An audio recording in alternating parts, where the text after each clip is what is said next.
কয়জন বন্ধু একসাথে গাইতাম খুশির গান, এই বুড়ো বয়সে আনন্দ উল্লাসে ভরিয়ে দিতাম প্রাণ।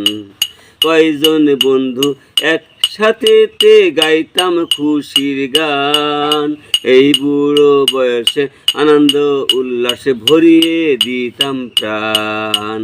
আসলে এটা আমাদের বন্ধুর বয়সের, ছোটোবেলার বন্ধু বয়সের, এখন বুড়ো হয়ে গিয়েছি, এদের নিয়ে এই গানটি লেখা এবং এই গানটি গাওয়া আমার। ছোট্টবেলার দিন কি তোরে মনে পড়ে কালু, এক পাই দিলে ভূতির ডিম আর দিত দিল্লুন নাড়ু। ছোট্টবেলার দিন কি তোরে মনে পড়ে কালু, এক পাই দিলে ভূতির ডিম আর দিত দিল্লুন নাড়ু।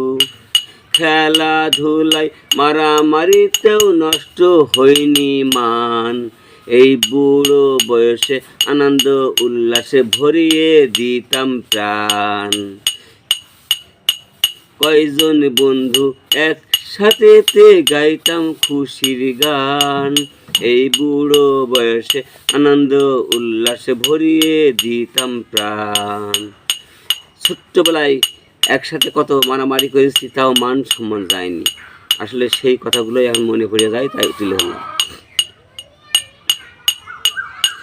গায়ক বন্ধুরা চায়ের দোকানে বসতাম মিলে মিশে, চাটা খেয়ে গান করে সবাই বাড়ি ফিরতাম শেষে। গায়ক বন্ধুরা চায়ের দোকানে বসতাম মিলে মিশে, চাটা খেয়ে গান করে সবাই বাড়ি ফিরতাম শেষে।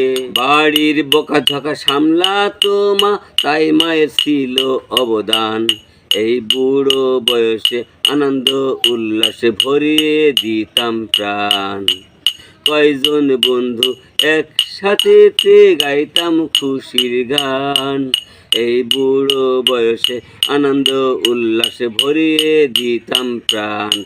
একসাথে যখন চায়ের দোকানে বসতাম বন্ধু বান্ধব সবাই গান করতে, যেয়ে চাটা খেয়ে বাড়ি ফিরতাম, বাড়িতে যদি কোনো রকম ঝগড়া বকাবকি হতো, তাহলে সেই ঝগড়া বকাবকিটা মা সমাধান করে দিত। তাই মায়ের অবদানটা সব থেকে বড়। এইটাই মনে পড়ে গেল দিনগুলোর শেষে। শুনুন, আপনারা মনে করুন যে আপনাদের নিয়ে, বন্ধু বান্ধবের নিয়ে গানটি করলাম, মনে আসছিল তাই।